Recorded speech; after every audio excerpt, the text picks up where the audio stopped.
वो हमारा 10 रुपए इतना कंजूस है, कोई 150 तो दो यार। ये लो खान साहब। हाँ, अल्लाह तुम्हारा भला करे।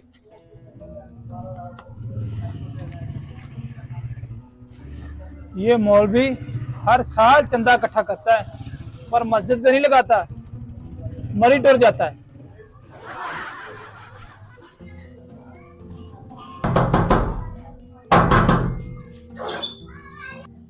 जी खान साहब। हमारा हम मस्जिद की तरफ से आए हैं, चंदा दो। और मैं चंदा कैसे दूं, मैं तो हिंदू। ओ हमारा ये तो मामला खराब हो गया। भाई तुम चंदा दे दो, हम तुम्हारे पैसे से बाथरूम बना लेगा।